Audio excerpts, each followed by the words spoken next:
Hello friends, welcome to SSC coaching centre. दोस्तों, आज के वीडियो में बात करेंगे गणित का सबसे महत्वपूर्ण प्रश्न।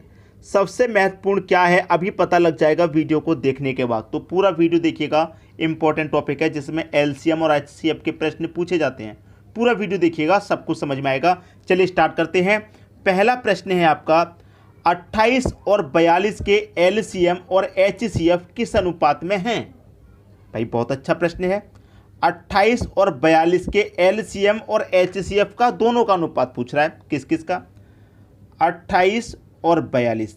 सबसे पहले तो दोनों का मैं एलसीएम निकाल लूँ और एचसीएफ निकाल लूँ। एलसीएम निकालूंगा भाई, देखिए जो बेसिक फंडा उसी से निकालेंगे। 28 और 42 का मुझे एलसीएम निकालना है, सबसे बेसिक वाला फंडा।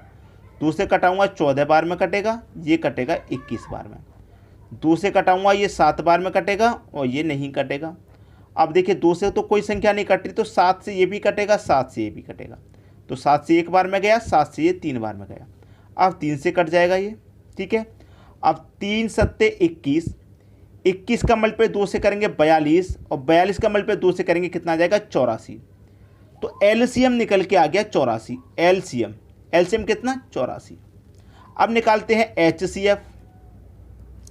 28 और 42 का एचसीएफ। देखिए हमेशा याद रखना, यहाँ पर मैं आपको बहुत अच्छा फंडा बता रहा हूँ। 28 और 42 का एचसीएफ कितनी भी संख्या हो, यहाँ पर तो 2 संख्याएं सिर्फ 28 और 42, कितनी भी संख्याएं की ना हो, हमेशा याद रखना उन सभी संख्याओं में या तो छोटी संख्या एचसीएफ होगी या छोटी संख्या का कोई फैक्टर होगा। अब 28 से अगर 42 कट जाता तो 28 से 28 भी कटेगा, 42 भी कटेगा, 28 एचसीएफ हो गया। 28 नहीं है तो 28 के फैक्टर होंगे, याद रखिएगा 28 के फैक्टर। तो 28 के यहाँ पर आप फैक्टर कर सकते हैं, ठीक है। 28 के फैक्टर कर लीजिए। अब 28 के फैक्टर क्या क्या होते हैं? जैसे मैं कहूँ 2 गुने 2 4, 4 गुने 2 8, ठीक है, 8 गुने 2 16, ठीक है। इस तरीके से फिर मैं 16 दुने 2 करूँगा तो 32 हो जाएगा। तो इस तरीके से फैक्टर तो हो नहीं सकता, ठीक है। अब जैसे कि मैं करूँ 2 दुने का 4, ठीक है, 2 दुने का 4 कर लिया, 4 त्रिक का 12 हो जाएगा, ये भी एचसीएफ नहीं होगा। तो यहाँ पर मुझे क्या करना है? एचसीएफ निकालना है 28 का। 28 के फैक्टर निकालने हैं, एचसीएफ नहीं, 28 के फैक्टर।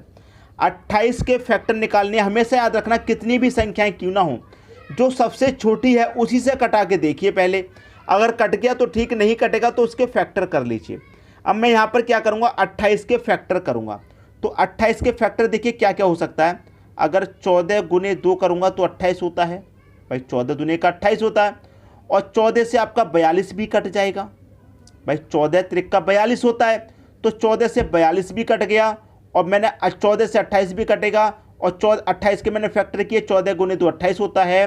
तो देखिए जो आपकी बड़ी संख्या है वही फैक्टर होगा, छोटी से 28 भी कटेगा, 42 भी। लेकिन एचसीएफ क्या होता है? बड़ी से बड़ी संख्या जो दी गई संख्याओं को काट दे। तो बड़ी संख्या वो कौन सी है? 14 है, वो संख्या 14 है। तो एचसीएफ कितना निकल के आया? 14। अब पूछ रहा है आपसे एलसीएम और एचसीएफ किस अनुपात में? एलसीएम और एचसीएफ का अनुपात पूछ रहा है। भाई अनुपात निकालेंगे तो ये 14 कम 14 कटेगा, 14 छिंग 84, 6:1 आपका आंसर हो गया, जो कि पहले ऑप्शन में दे रखा है। उम्मीद करूंगा इस प्रश्न से आज आपने बहुत कुछ सीख लिया होगा। आगे भी वीडियो को देखते रहिए, बहुत कुछ समझ में आने वाला है। क्लियर है? अब देखेंगे अगला प्रश्न। अगला प्रश्न है, 2 संख्याओं का अनुपात 3:4 है। पहली संख्या, ये दूसरी संख्या, दोनों का अनुपात कितना है? 3:4 है। और उनका एचसीएफ यहाँ लिख लेते हैं साइड में, एचसीएफ। उनका एचसीएफ कितना है भाई? 4। तो उनका एलसीएम क्या होगा? एचसीएफ तो दे रखा है, एलसीएम पूछ रहा है क्या होगा। हमेशा याद रखना, तरीका बता रहा हूँ। जब आपको एचसीएफ दिया जाए तो अनुपातों का भी एचसीएफ करेंगे, ये बात मैं आपको बताता हूँ हर बार। तो 3 और 4 का एचसीएफ कितना आएगा? 1। तो इस एचसीएफ में अनुपात की एचसीएफ से डिवाइड कर देंगे, कितना आ जाएगा? 4 आ जाएगा। अब संख्या पता कर लो। 4 कमल पे मैं 3 से करूँगा 12 और 4 कमल पे 4 से करूँगा तो 16। अब क्या पूछ रहा है? उनका एलसीएम। संख्याएं तो आपको पता चल गई कौन कौन सी हैं, 12 है और 16 है। इनका क्या पूछ रहा है? एलसीएम। तो एलसीएम के लिए वही बेसिक वाला फंडा आप लगा दीजिए।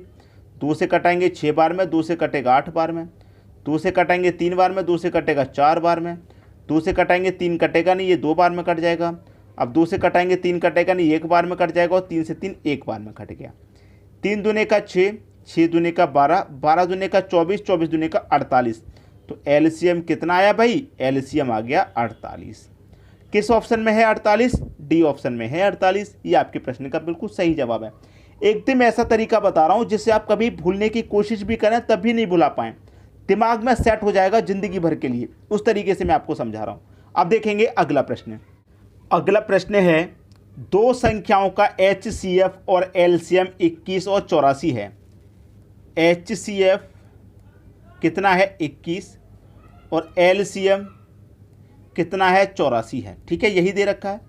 अब कह रहा है यदि दो संख्याओं का अनुपात 1:4 है। दो संख्याओं का अनुपात, पहली संख्या ये दूसरी संख्या अनुपात कितना है? 1:4 है। तो दोनों संख्याओं में से बड़ी संख्या क्या होगी, ये पूछ रहा है। दोनों संख्याओं में से बड़ी संख्या क्या होगी? अनुपात में बड़ा कौन? 4। बस सही तरीका बता रहा हूं, उल्टा मेथड समझ लीजिए इसको, उल्टा मेथड बिल्कुल। पूछ रहा है बड़ी संख्या क्या होगी, तो आपको इतना पता है कि जो हमारा अनुपात में बड़ा होता है वो बड़ी संख्या होती है। ये बात आप अच्छे से जानते हैं कि भाई जो अनुपात में बड़ा होगा वो संख्या बड़ी होगी। तो अनुपात में बड़ा कौन है? 4। तो इस 4 का मल्टीप्लाई HCF से कर दीजिए। HCF कितना है? 21 गुने 4, 84 आपका आंसर आ जाएगा। 21 चौके 84 होता है, जो कि डी ऑप्शन दे रखा है।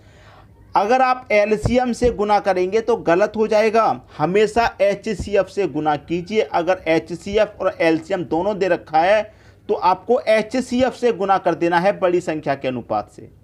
ठीक है, समझ में आ गई बात? किसी को भी प्रश्न में कोई डाउट नहीं होगा। अगर आप 84 का मल्टीप्लाई यहाँ 4 से करेंगे तो बहुत बड़ी संख्या हो जाएगी, जो कि ऑप्शन में भी नहीं है।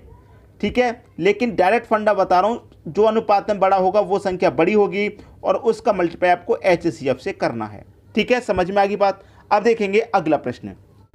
अगला प्रश्न है, वह छोटी से छोटी संख्या जिसे 4, 6, 8, 12 और 16 से भाग करने पर प्रत्येक दशा में 2 शेष रहे तो वह संख्या क्या है? इस प्रश्न को मैक्सिमम बच्चे कर लेंगे, क्योंकि आप सभी को इनका LCM ही तो लेना है। 2, 6, 8, 12 और 16 का आपको LCM लेना है। तो जो बेसिक फंडा है उसी से ले लेंगे LCM। 2 से कटाएंगे 1 बार में, 3 बार में, 4 बार में, 6 बार में, 8 बार में, 2 से कट गया। ठीक है, अब 2 से कटाएंगे, 1 नहीं कटेगा, 3 भी नहीं कटेगा, ये कट जाएगा 2 बार में, ये कट जाएगा 3 बार में, ये कट जाएगा 4 बार में। अब फिर से मैं 2 से कटाऊंगा, 1 नहीं कटेगा, 3 नहीं कटेगा, ये 1 बार में गया, 3 भी नहीं कटेगा, ये 2 बार में गया। फिर से कटाऊंगा 2 से, ये नहीं जाएगा, ये भी नहीं जाएगा, ये 3 नहीं कटेगा, ये भी नहीं कटेगा, 3 नहीं कटेगा, ये गया। अब 3 से कटा दीजिए, बस 3 कट जाएगा। ठीक है, 3 दूने का 6, 6 दूने का 12, 12 दूने का 24, 24 दूने का कितना? 48। अब देखिए 48 एक ऐसी संख्या है जो 4 से भी कटेगी, 6 से भी कटेगी, 8 से भी, 12 से भी, 16 से भी 48 कटेगा। लेकिन कह रहा है कि भाग करने पर प्रत्येक दशा में 2 शेष बचे। अब 48 तो पूरा पूरा कटेगा, 2 शेष करने बचने के लिए इसमें 2 और जोड़ दीजिए। तो 48 में 2 जोड़ेंगे तो वो संख्या कौन सी हो जाएगी? 50। अब इस 50 में आप 4 से भाग देंगे तो 48 तक कटेगा, 2 शेष रह जाएगा। 6 से कटाएंगे तब भी 48 तक कटेगा, 2 शेष रह जाएगा। 8 से कटाएंगे तब भी 48 तक कटेगा, 2 शेष रह जाएगा। 12 से कटाएंगे तब भी 48 तक कटेगा, 2 शेष रह जाएगा। और इसी तरीके से 16 से भी 48 तक कटेगा। तो वो संख्या हमारी कौन सी हो जाएगी? 50 हो जाएगी। 50 ऐसी संख्या है जो इन संख्याओं से भाग करने पर 2 शेष बचेगा हमेशा। ठीक है, 50 वो संख्या है। तो सी ऑप्शन आपके प्रश्न का बिल्कुल सही जवाब है। अच्छे तरीके से प्रश्न सभी को समझ में आ गया होगा। अब देखेंगे अगला प्रश्न। अगला प्रश्न है, 300 से 700 तक ऐसी कितनी संख्याएं हैं जो 2, 3 तथा 7 से विभाजित हों? भाई 2 से कटे, 3 से भी और 7 से भी। 300 से लेकर 700 तक पूछ रहा है। तो हमें करना क्या है? 2, 3, 7 का LCM लेना है। 2, 3 और 7 का LCM। भाई 2, 3, 7 का LCM कितना आएगा? LCM आएगा इनका 42। चाहो तो जो बेसिक तरीका है, जो मैं अभी तक बेसिक तरीका बता रहा हूँ LCM निकालने का, आप उससे निकाल कर देख लेना, 42 ही आएगा। ठीक है, 42 आ गया LCM। अब बात कब की कर रहा है वो? 300 से अधिक और 700 के बीच में, इनकी तो बात कर रहा है। तो याद रखिए, मैं इसमें भी क्या करूँगा? 42 से भाग दूंगा और इसमें भी 42 से भाग दूंगा। ठीक है, 42 से जब मैं इसमें भाग दूंगा तो 42 से 7 बार में कटेगा 294 तक। 7 बार में 294 तक कटा। तो 300 से लेके ऊपर तो जाना नहीं है, 300 से कम ही रखना है। तो 294 तक कट गया, शेष बचा 6। जो शेष बचा उससे कोई मतलब नहीं, 7 बार हमारा कट गया, हमने 7 लिख लिया। अब 42 से 700 में डिवाइड दूंगा मैं, तो 42 से 700 में डिवाइड दूंगा तो यहाँ पर देखिए 42 से कटेगा 16 बार में 672। कितनी बार में? 16 बार में 672 तक कट गया। अब 72 के बाद जो भी शेष बचा उससे कोई मतलब नहीं, जितनी बार कट गया उससे मतलब है। ठीक है, तो यहाँ पर पूछ रहा है कि 300 से 700 तक ऐसी कितनी संख्याएं जो 2, 3 तथा 7 से विभाजित हैं। कितनी संख्याएं? यहाँ पर 7 निकल के आया, यहाँ पर 16। भाई दोनों का बस अंतर कर लीजिए। ठीक है, 16 7 का अंतर करेंगे तो अंतर आएगा 9 का, और 9 ही आपके प्रश्न का सही जवाब है। 9 दे रखा है सी ऑप्शन में। क्लियर है? इसी तरीके से प्रश्न को हल कीजिए। जितनी संख्याओं से विभाजित करने के लिए बोला है उनका एलसीएम ले लो, एलसीएम से विभाजित करो। 300 दे रखा है तो 300 में भी किया मैंने, 7 बार किया। जो शेष बच गया उससे कोई मतलब नहीं। 700 दे रखा है मैंने, 700 में भी भाग किया, 16 बार गया। जो शेष बच गया उससे कोई मतलब नहीं, बस जो दोनों बार आ गया है उसका अंतर कर लीजिए, वही आपका आंसर है। उम्मीद करूंगा कि सभी को समझ में आ गया है, किसी को कोई समस्या नहीं होगी। वीडियो पसंद आया है लाइक करें, दोस्तों में शेयर करें, चैनल को सब्सक्राइब करें। ठीक है दोस्तों, वीडियो देखने के लिए आपका बहुत बहुत धन्यवाद।